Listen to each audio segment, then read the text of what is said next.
હું છું doctor Mahipat, Harikrishna clinic ટેસા. આજે આપણે આવ્યા છીએ બોટાદ જિલ્લાના ગઢડા તાલુકાના ભીમડાદ ગામે લીલાબાના ઘરે.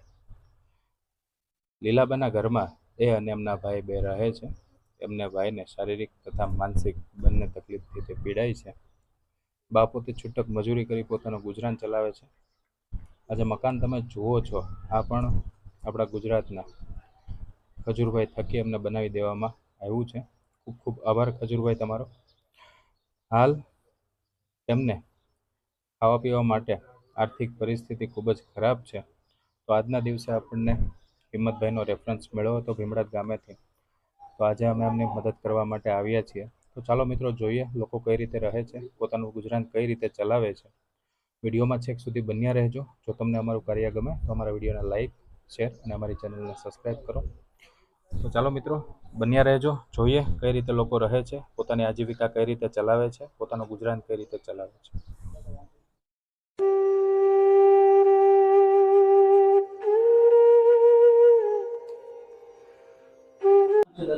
બહાદુરભાઈ. બહાદુરભાઈ, શું તકલીફ છે તમને? ક્યારથી તકલીફ છે, ઊભા નથી થઈ શકતા. હા, ભાઈને પણ કમરની તકલીફ છે. જો હાલ ઊભા થઈ શકતા નથી, પોતાનું કામ પણ પોતે જાતે કરી શકતા નથી. લીલાબા એમનું સંપૂર્ણપણે ધ્યાન આપે છે. સાથોસાથ કાકાની માનસિક સ્થિતિ પણ થોડી ખરાબ છે. તમે જોઈ શકો છો મિત્રો કઈ રીતે પોતાનું જીવન વ્યતીત કરે છે, કઈ રીતે રહે છે. લીલાબાઈનો બેન થાય છે અને એમનું પૂરેપૂરું ધ્યાન રાખે છે. તકલીફ પડતી હોય છે જ્યારે આવા પરિવારોને આપણે જોતા હોઈએ છીએ, લોકો કઈ રીતે રહેતા હશે. બરાબર. મારું લીલાબેન. લીલાબેન કેટલી ઉંમર થઈ બા? મારા 65 વર્ષ છે. 65 વર્ષ. મારું નામ છે બા ડૉક્ટર મહિપત. હા. હરિકૃષ્ણ ક્લિનિક ઠસાથી હું આવું છું. હા. આજે અમારા ગામમાંથી અમને બા રેફરન્સ મળ્યો હતો. હા. હિંમતભાઈ થ્રુ. હા. આજના દિવસે હિંમતભાઈ મેં કીધું ભાઈ. આજના દિવસે અમારાથી જે નાની એવી સેવાકીય પ્રવૃત્તિઓ કરીએ છીએ. હા. આજે તમારા માટે મદદ લઈને જ અમે આવ્યા છીએ. આજના દિવસે એટલા માટે જ બા આપણે મળવાનું. હા. ઘરમાં હાલ બા કોણ કોણ રહો છો? અમે ભાગ્યા ભાઈ બોન છે ભાઈ, અને ભાઈના છોકરા છે પણ અમને જોતા નથી. હા, નથી જોતા. થોડાક જ્ઞાન દવા દારૂ કરી નથી કરી એમ નહીં, પણ નથી આવે. હાથ ખેંચીને ફીટ આવે છે. ના ના ના, એને ફીટ આવે છે. 5 છોકરા છે તો કામ ધંધો કરી ખાય છે. હા, તો આખી હાથ ખેંચીને વયા ગયા.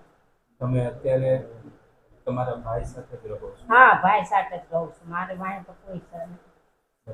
ભાઈ જ છે, બીજું કોઈ નથી. કાંઈ બા ઢીલું નથી પડવાનું, અમે તમારા દીકરા જ છીએ.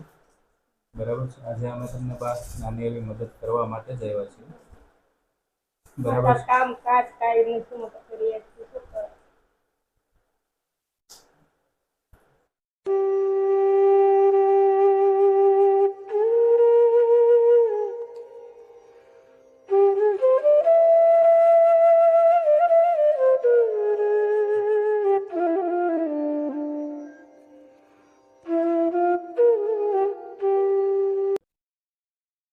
કાંઈ બા આજના દિવસે આજે અમારાથી તમને એક નાની એવી મદદ થતી હતી, એ અમે તમારા માટે લઈને આવ્યા છીએ.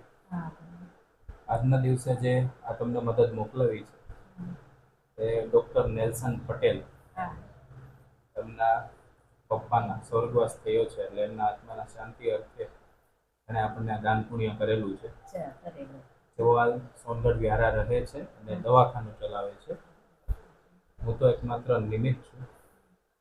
તમારી જેમ જે બા નિરાધાર લોકો હોય છે એને અમારાથી બનતી મદદ હોય છે, અમે કરતા હોઈએ છીએ.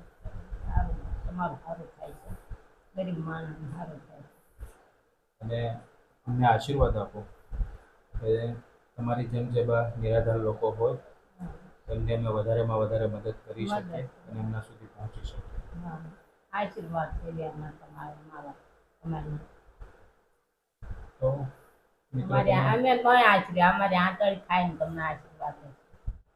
મિત્રો આજના દિવસે આપણે લીલાબાઈના ઘરે આવ્યા છીએ. લીલાબાઈની મદદ માટે આજના દિવસે આપણે અહીંયા ગરડા તાલુકાના ભીમરાજ ગામે પહોંચ્યા છીએ. ખાસ આજ આપણને હિંમતભાઈનો રેફરન્સ મળેલો હતો, જેના થકી આપણે અહીંયા પહોંચી શકીએ છીએ.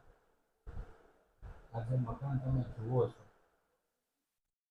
એ ખજૂરભાઈ એમને બનાવી આપેલું છે. પહેલાં એમના રહેવા માટે ઘરનું મકાન હતું. તેમના ભાઈની સ્થિતિ પણ ખૂબ ખરાબ છે. ભાઈ બહેન જ રહે છે ઘરમાં. આજીવિકા માટે ખૂબ તકલીફ પડે છે. કમાવા માટે કોઈ સાધન નથી. બહાર છૂટક મજૂરી કરી એમના ભાઈનું પેટ ભરે છે. એમના ભાઈની માનસિક સ્થિતિ થોડી ખરાબ છે. તો આજના દિવસે આપણને આજે મદદ મોકલાવે છે નેલ્સન પટેલ સાહેબનો ખૂબ ખૂબ આભાર. સોશિયલ મીડિયા વતી તમને એક નમ્ર અપીલ કરું છું, નમ્ર વિનંતી કરું છું કે તમારા પરિવારમાં, તમારા આજુબાજુમાં, તમારા ગામમાં લોકો આવા જરૂરિયાતમંદ પરિવાર રહેતા હોય તો એમની મદદ કરો. ચાલો બા, આજના દિવસે અમે રજા લઈએ અને ભવિષ્યમાં પણ તમારા માટે જે કંઈ સારું થતું હશે એ અમે કરીશું. સારું ભાઈ લઈ જ ધ્યાન અમારી બાજુ. બરાબર.